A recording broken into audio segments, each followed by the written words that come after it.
데이터 링크층에 대해서 설명해 보도록 하겠습니다. 데이터 링크층은 노드 간 오류 없는 전달 책임을 집니다. 그래서 어떠한 네트워크가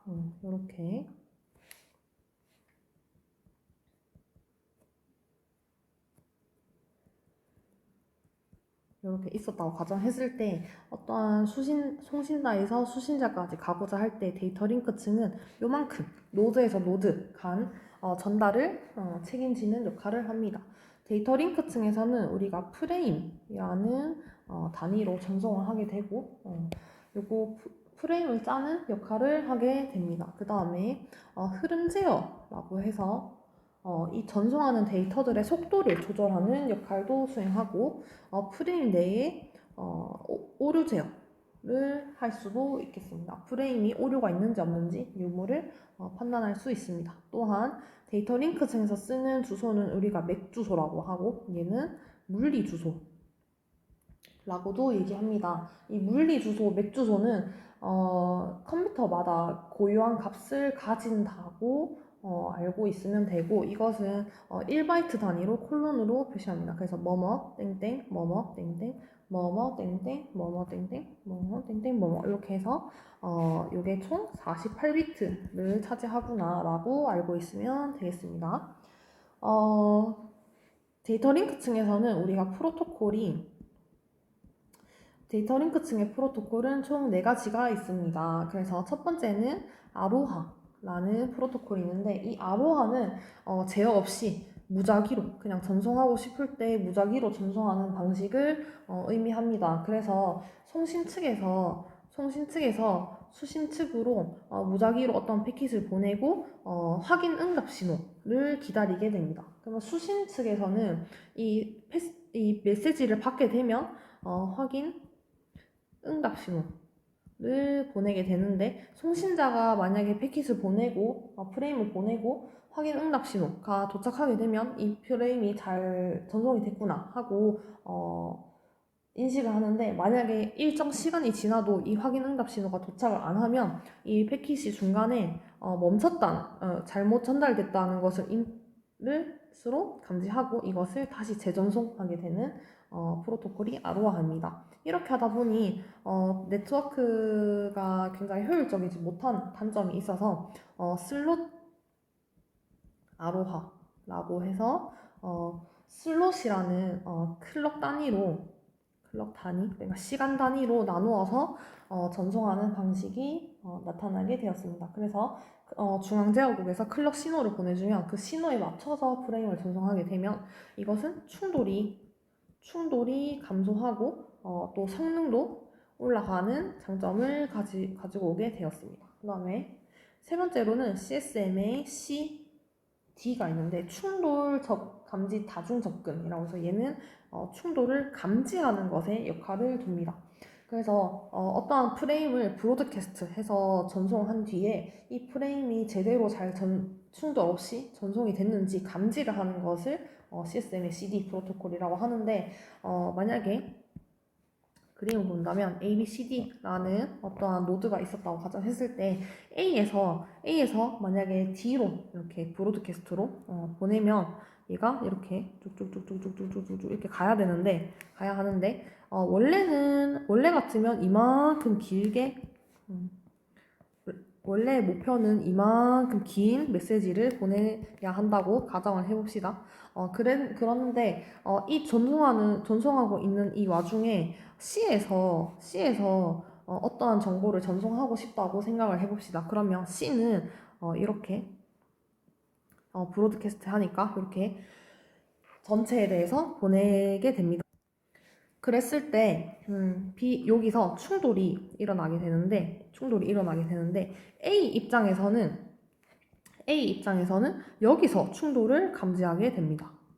그래서 원래는 A가 이만큼 보내야 하는 것을 여기서 충돌이 감지되었으니 즉시 전송을 중단하고 이만큼만 보내게 됩니다. 그래서 여기 파란색 부분이 A가 전송을 하다가 충돌이 감지가 되어서 즉시 중단한 모습을 나타낼 수 있고 C 입장에서 원래는 이만큼 길게 보냈어야 했는데 원래 보냈어야 했는데 지금 여기서 충돌이 감지되었고 여기 지금 이 부분에서 C가 충돌이 감지되었기 때문에 요만큼 부분에서 즉시 전송을 중단시키게 됩니다. 그래서 요만큼 빨간색 부분을 전송을 하게 된다는 그림을 나타내게 될 수 있습니다. 그래서 CSM의 CD는 프레임을 전송하다가 만약에 충돌이 감지되면 즉시 프레임을 송신 중단을 시키고 잼 신호라는 것을 발생시켜서 충돌이 났음을 알려주는 방식을 CSM의 CD 방식이라고 할 수 있습니다.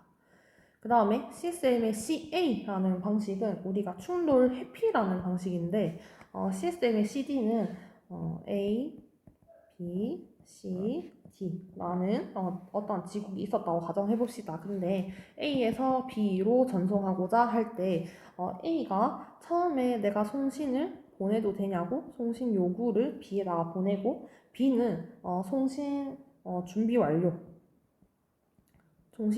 신호를 A에게 보내게 됩니다. 이때 송신 준비 완료 신호는 다른 지국에게도 한꺼번에 같이 보내게 됩니다. 왜냐하면 A에서 B로 전송하는 동안에 다른 애들이 방해를 해서 충돌이 발생하면 안 되니까 아예 회피를 해버리는 거죠.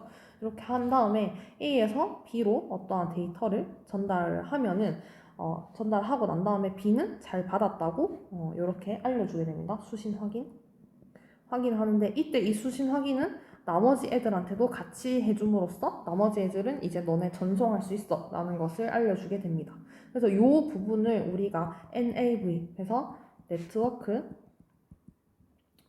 할당 벡터라는 것이고 이 네트워크 할당 벡터라는 것은 어떠한 타이머의 일종이라고 볼 수 있는데 네트워크 할당 벡터 타이머 요게 충돌 방지를 위해서 타이머를 돌려서 일정 시간 이후에 다시 이 송수신이 가능한지를 체크할 수 있도록 만들어주는 타이머라고 이해하면 되겠습니다. 그래서 데이터 링크층의 프로토콜은 아로하, 슬롯 아로하, CSMA CD, CSMA CA 네 가지가 있습니다. 그 다음에 데이터 링크층에서 우리가 동작하는 기기로는 스위치가 있는데 스위치랑 브릿지 또는 링크 계층 교환기 세 개 다 같은 말이라고 보면 되겠습니다. 그런데 우리는 스위치라는 말을 더 많이 쓰기 때문에 스위치라고 통일해서 사용하도록 하겠습니다. 우리가 스위치라는 동작 과정을 보기 위해서 예를 들어서 허브와 스위치가 연결된 이러한 네트워크가 있다고 가정을 해보겠습니다. 이랬을 때 처음에 A에서 D로 어떤 메시지를 전송하고자 한다고 생각해 봅시다. 그럼 A에서 메시지를 썼는데 A가 허브로 전송을 할 겁니다. 근데 이 허브는 브로드캐스트를 하기 때문에 B로도 보내고 스위치로도 보내게 됩니다. 여기서 이 메시지를 정확하게 다시 적을게요. 송신자 A, 수신자 D라고 적은 메시지를 보내게 됩니다. B는 이 메시지를 받자마자 수신자를 확인했더니 D이기 때문에 자신의 메시지가 아니므로 폐기 처분을 합니다. 스위치로 전달된 이 메시지는 스위치는 스위칭 테이블이라는 정보를 가지는데 스위칭 테이블은 맥 주소와 포트 번호를 가지고 있는 테이블이라고 말할 수 있습니다. 그래서 지금 현재 이 스위치는 여기가 0번 포트, 1번 포트, 2번 포트라고 가정을 하고 살펴보도록 하겠습니다.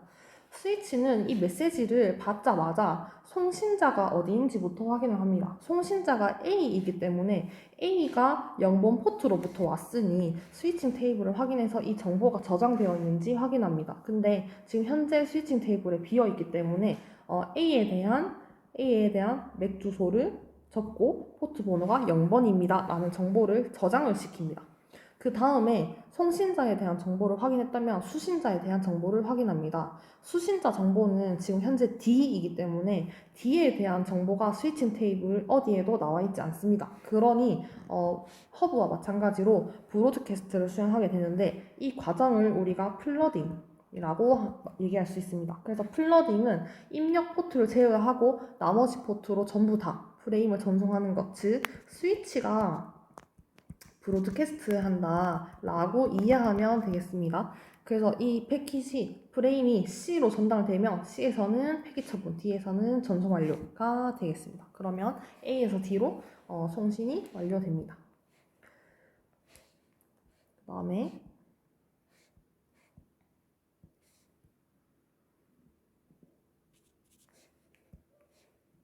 그 다음에 두 번째로 D에서 A로 전달한다고 가정해봅시다. 그러면 D에서 송신자 D, 수신자 A라는 정보를 적고 스위치로 보내게 되는데 이 스위치에서는 이 정보를 받아서 송신자 정보부터 확인합니다. 송신자인 D에 대한 정보가 포트 2번 포트로부터 왔으니 이게 스위치 테이블에 기록되어 있는지 확인하고 우리가 적게 됩니다. 그래서 D의 맥 주소는 2번 포트로부터 연결되어 있구나 라는 정보를 저장하게 됩니다. 그 다음에 수신자 A에 대한 정보를 확인합니다. A에 대한 맥 주소가 0번 포트에 저장되어 있음을 스위칭 테이블에 저장이 되어 있기 때문에 이 0번 포트로만 전송을 하게 됩니다. 그래서 이 포트로만 전송하는 과정을 우리가 포워딩이라고 하고 우리가 0번 포트로만 전송하고자 결정하는 것을 필터링이라고 합니다. 그래서 필터링과 포워딩이 한꺼번에 이루어지는데 필터링은 어떤 포트로만 갈지 결정하는 과정이고 포워딩은 그 해당 결정된 포트로만 전송하는 것을 의미합니다. 지금 상황에서는 필터링과 포워딩이 한꺼번에 일어나겠죠. 그래서 허브로 전송이 되면 허브에서는 브로드캐스트 하기 때문에 A와 B와 둘 다 전송이 되게 됩니다. 그러면 수신자가 A이기 때문에 A는 수신하고 B는 이 메시지를 폐기 처분하게 됩니다.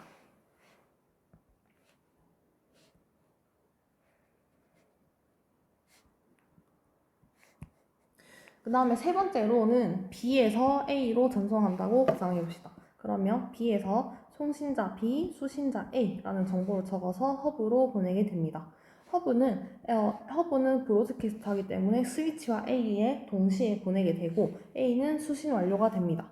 스위치로 도착한 메시지는 먼저 송신자에 대한 정보를 확인해서 송신자인 B가 0번 포트로 왔음을 스위칭 테이블에 기록을 하게 됩니다. 그래서 B는 0번 포트로 왔다라는 것을 기록하고 스위치는 수신자에 대한 정보를 확인합니다. 수신자인 A에 대한 정보가 스위칭 테이블에 저장이 되어 있으므로 0번 포트로만 A가 0번 포트로 전송이 되어 있음을 확인하고 스위치는 더 이상 필터링해서 필터링이라는 과정을 수행해서 C랑 D 어디에도 보내지 않고 이렇게 마무리하게 됩니다. 그 다음에 마지막으로 C에서 D로 전송을 한다고 가정해봅시다. 그러면 C에서 송신자 C, 수신자 D라는 프레임을 작성하게 되고 C는 스위치로 메시지를 보내게 됩니다. 스위치는 송신자의 정보를 확인합니다. 송신자인 C에 대한 정보가 1번 포트로부터 왔으니 이 테이블에 기록을 합니다. C는 1번 포트로부터 연결되어 있구나. 스위치는 확인을 합니다. 수신자에 대한 정보를 수신자가 D랑 연결되어 있기 때문에 스위칭 테이블에서 찾아서 D라는 정보가 2번 포트로 연결되어 있음을 필터링하고 2번 포트로만 보내는 포워딩 과정을 수행하게 됩니다. 이 스위치는 중복되게 설치하면 문제가 발생할 수 있는데 예를 들어서 스위치, 그 다음에 스위치라는 중복된 스위치가 연결되어 있을 때 문제가 발생하게 됩니다. 그래서 A, B, C, D라는 정보가 연결되어 있을 때 어떠한 프레임이 첫 번째 스위치에 여기 도착을 했다고 가정해봅시다. 스위치는 처음에 스위칭 테이블에 정보가 없으면 플러딩을 한다고 했으므로 요 하나는 빨간색으로 하나는 파란색으로 이렇게 이동을 해서 가게 됩니다. 그러면 이 빨간색 패킷은 또 플러딩을 하기 때문에 여기 첫 번째 스위치로부터 온 이 빨간색 패킷을 C로도 보내고 밑으로도 보냅니다. 이렇게. 그럼 C는 처리를 하든 폐기 처분을 하든 어떻게든 되겠죠. 그 다음에 파란색도 여기서부터 왔으니 이 파란색은 플러딩을 하면 이렇게 전달이 돼서 B도 처리를 하든 폐기 처분을 하든 되면 파란색은 여기로 도착하게 됩니다. 그 다음에 빨간색은 위로부터 왔으니 플러딩을 하면 D와 왼쪽 스위치로 전달이 돼서 이렇게 전달이 되게 됩니다. 파란색은 왼쪽으로부터 왔으므로 위와 오른쪽으로 전달되어서 위에 도착을 하게 됩니다.